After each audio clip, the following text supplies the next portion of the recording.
2022 елның гыйнвар айы башы матбугаттан нинди вакыйгалар белән истә калды. Бүген үк кайсы язманы табып укырга кирәк. Матбугат күзәтүге белән яңалыклар чыгарылышын журналист Миназим Сәфәров дәвам иттерә.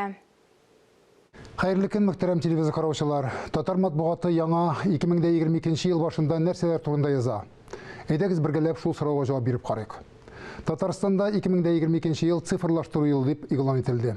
Бу ел электронлаштыру өлкәсендә мәктәпләрне нинди яңалыклар көтә?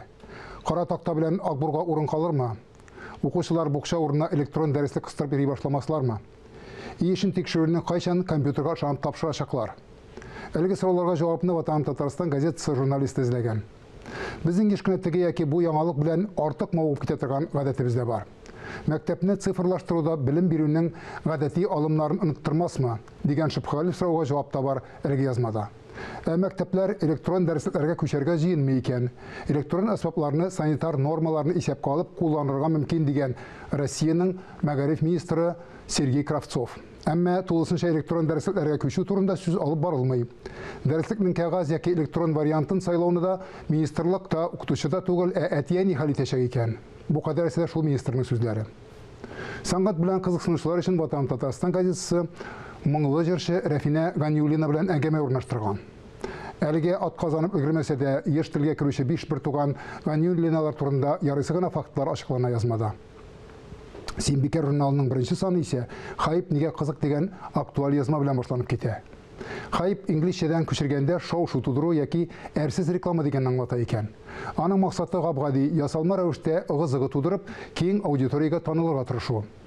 Тормышларын телефоннан һәм компьютердан башка күз алдына да китерә алмаучылар өчен бик тә файдалы дияр идем бу язманы мен.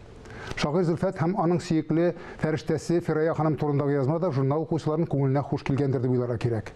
Чыннан да, сыкландыргыч мәхәббәт үрнәге дияр идем мин бу парның тормышын. Казан утлары журналының гыйнвар саны Татарстанның халык шагыйре Разил Вәлиевнең «Мин бәхетле, ил бәхетле булса» дигән шигъри тупламасы белән башланып киткән.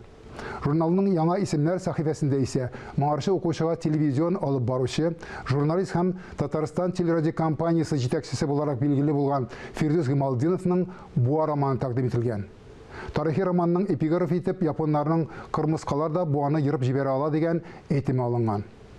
Журналда шулай ук 80 яшьлек юбилейын билгеләп үткән Айдар Хәлимнең «Моң кайтты» повесте, шагыйрь Рүзәл Мөхәммәтшинның «Ләләләр» хикәясе урын алган.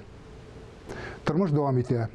Бездә заманадан артта калмас өчен газета, журналлар һәм китап укуыбызны дәвам итсәк иде дигән теләктә бүгенгә сезнең белән сау булышам. Исәнлектә күрешик.